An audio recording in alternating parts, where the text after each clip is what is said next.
Welcome to today's explainer. Look, today we are flying at maximum altitude. Think of this explainer as your advanced top-tier aerial combat training for tackling the absolute toughest, most mind-bending questions the Cambridge physics syllabus can possibly throw at you. Our primary target today, we are mastering the complex physics of the expanding universe. And more importantly, we are decoding the exact, precise methodology you need to absolutely ace your next exam. Now, to set the stage, I want to introduce you to two students who recently took on this exact mission. Let's call them Alex and Sam. They were faced with a real Cambridge physics past paper question, specifically from code 0625. And honestly, they both crashed and burned, but for completely different reasons. Alex, for instance, just overloaded the page with raw physics facts. They were just dumping everything they had ever learned about the galaxy, the stars, the planets, all of it, without any tactical analysis whatsoever. It was just a wall of text, and let me tell you, the examiner's red pen was absolutely merciless. Sam, on the other hand, went the complete opposite route. Sam rushed through it, panicked, and completely missed the specific command word requirements in the prompt. So Sam ended up losing massive marks on questions they actually knew the answers to, all because of poor execution. Today, we're going to put their flawed answers right under the microscope. We are going to transform those brutal red marks into beautiful green check marks, and I'm going to equip you with the ultimate tactics to secure full marks. Okay, let's get right into it.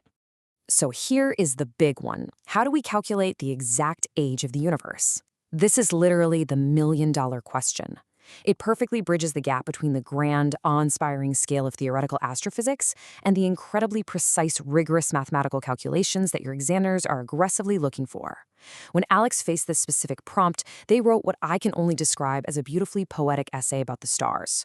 It belonged in an English literature class, honestly, but they earned absolutely 0 marks. Why? Because they completely failed to provide the required mathematical proof. Sam, trying to be quick, just scribbled down a single number without showing any of the foundational steps, and immediately lost half the available points right out of the gate. Listen to me carefully. To get that A-star, you must execute a perfect tactical maneuver. You have to demonstrate your deep understanding of the cosmos, but you have to do it while strictly, and I mean strictly, adhering to the technical assessment objectives of the exam. You have to play the examiner's game. Here is our flight plan for today. We'll start with the expanding universe, move into the Hubble constant math, calculate the age of the universe, break down the technical exam methodology, and finish up with top examiner warnings. Section 1. The expanding universe, evidence of a single point. To truly grasp the expansion of the universe, we first have to look at the foundational evidence that literally all matter in the universe was once present at a single, incredibly dense point. This core principle of the Big Bang Theory is a massive, high-value target on your exam. When a question asks you to outline the evidence for the expanding universe, examiners absolutely do not just want you to write, "Oh, the universe is getting bigger." No, they want you to expertly explain the mechanics behind that expansion.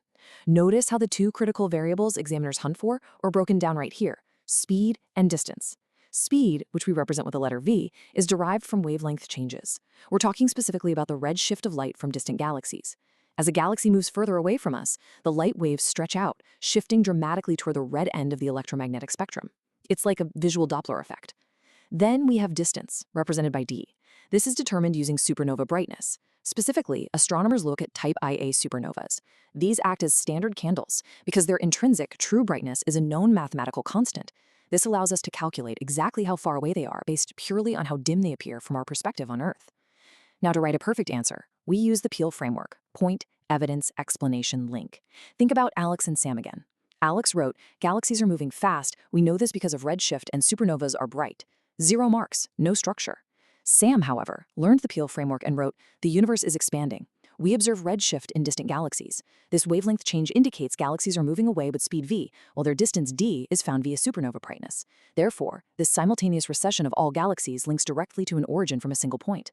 That is a flawless, top-tier answer. Before we continue, subscribe to our YouTube channel, AC Exams, at acetheexams_IGCSE, to excel in your Cambridge examinations. Click that subscribe button and hit the bell icon right now. Moving on to Section 2, the Hubble constant math, the core equation. Let's shift gears from theoretical astrophysics into hard, undeniable mathematics. The absolute crucial takeaway here is that the Hubble constant simply represents the speed of a galaxy divided by its distance from Earth, so h0 equals v over d. This right here is the transformation phase of our explainer. I want you to visualize those red pen marks turning into green check marks. Earlier, Alex completely panicked and just dumped the formula onto the page without defining any of the variables. Sam somehow inverted the ratio entirely and wrote d over v. Total disaster. By applying our physics success blueprint, we can instantly transform those critical errors. The blueprint dictates that you must explicitly, without fail, state what the letters mean in your working. You write the equation h0 equals v divided by d. Then you write where v is the recessional speed of the galaxy in kilometers per second, and d is the distance in megaparsecs or light years. By explicitly defining this ratio, you lock in the knowledge marks and the application marks. You are literally forcing the examiner to give you points. Let's do a quick mental exercise. Imagine a 60-second timer ticking down in your head right now. If you were handed a blank sheet of paper, could you write out that equation and explicitly define both variables under pressure? That is the level of speed and accuracy you need to cultivate. Now, I need you to burn this specific syllabus figure deeply into your memory, because the current accepted estimate for the Hubble constant is 2.2 times 10 to the power of negative 18 per second. Let me say that again, 2.2 times 10 to the negative 18 per second. This isn't just some random number pulled out of thin air, it is the exact, specific figure the Cambridge marking scheme requires for syllabus code 0625. Listen, if you go and use an outdated figure from an old textbook or something you read in an article from 5 years ago, you will immediately lose the accuracy mark. Examiners are ruthless about this. You have to keep your focus strictly on this syllabus figure. Don't let a tiny detail like a textbook edition be the reason you drop a grade boundary. Stop scrolling. Subscribe to our YouTube channel, Ace the Exams, at acetheexams_IGCSE to excel in your Cambridge examinations. We've helped thousands of students improve by 2-3 grade boundaries. Join them right now by subscribing to at acetheexams_IGCSE and turn on all notifications so you never miss our weekly exam strategy sessions. Okay, let's jump into section 3.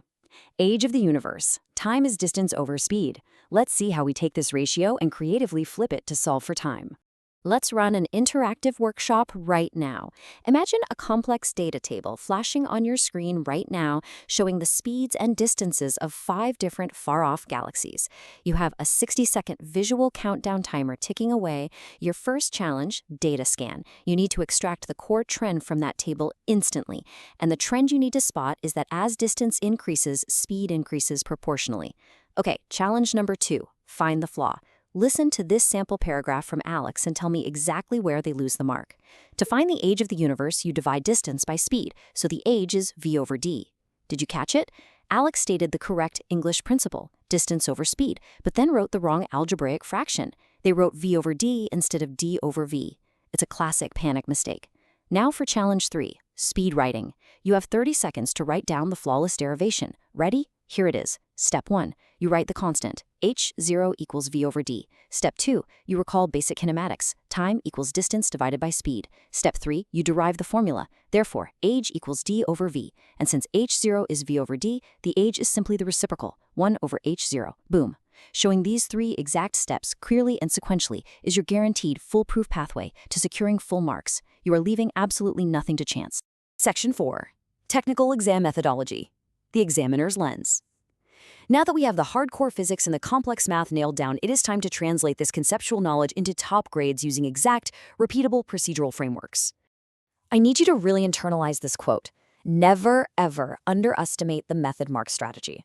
As direct Cambridge principal examiner reports consistently highlight year after year, showing your analytical process is your ultimate insurance policy for your final grade. Think about it. Let's say you do everything right. You perfectly derive 1 over h0.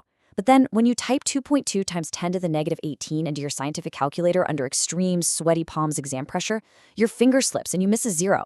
Your final answer is completely mathematically wrong. If you only wrote down that final answer on the line, you score a flat 0. Game over. But if you wrote out the 3 sequential steps we just reviewed right above it, the examiner will look at your method, see you understood the physics, and you will receive 2 out of the 3 available marks purely for your method. Method marks are your safety net. Do not fly without them. Okay, look at this table. This sequence is your ultimate cheat sheet, your master blueprint for tackling wildly unfamiliar contexts systematically. This ensures absolutely 0 marks are left on the table. This is the complete physics answering system. I'm going to give you the 3 unbreakable rules that guarantee top marks. Rule number 1, command word decoding. You must deconstruct the question first. If the command word is calculate, that means you must show numbers and formulas. If the word is explain, that means you must use the Peel framework we talked about earlier. Rule number 2, Peel framework application.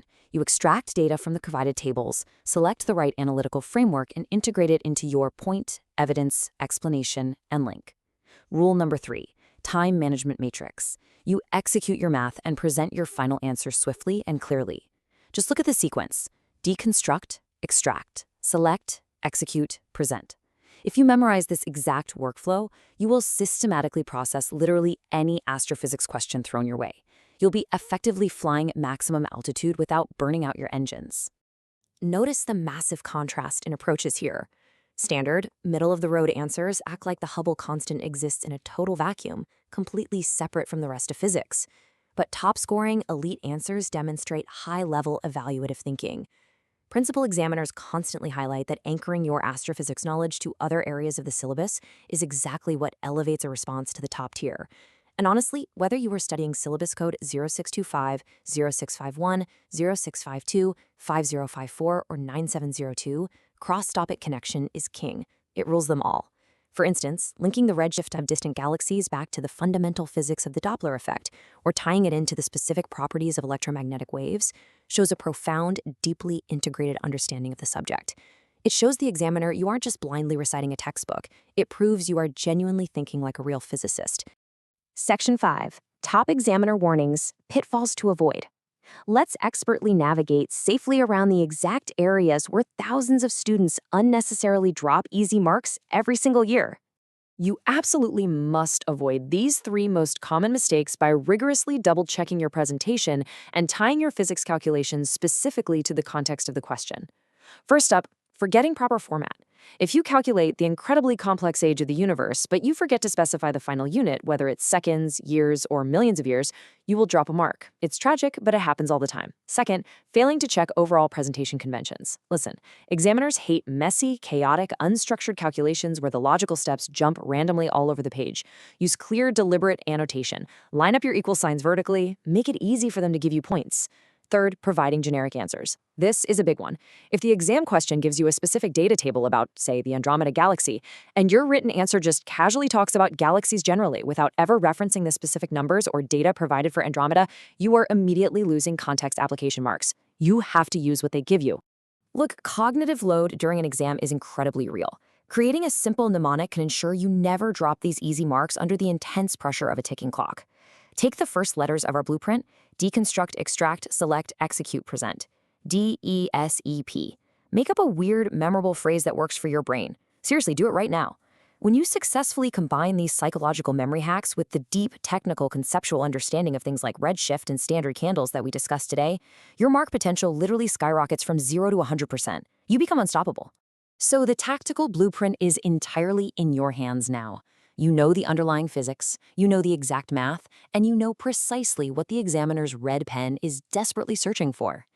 The only question left is, when you look up at the expanding night sky, are you just seeing pretty stars, or are you seeing the exact mathematical proof that will secure your future? Students who implement these physics strategies see an average improvement of 2 grade boundaries, but only if they practice consistently with our weekly videos. Here's your final reminder. Subscribe to our YouTube channel, Ace the Exams, at acetheexams_IGCSE, to excel in your Cambridge examinations. Subscribe right now to at acetheexams_IGCSE and click that bell. Don't let another exam pass you by. Drop a comment below with your target grade for physics and the biggest challenge you're facing. Our team responds to every comment. Like and share this video with a study partner. Ace the Exams. Your Cambridge success starts here.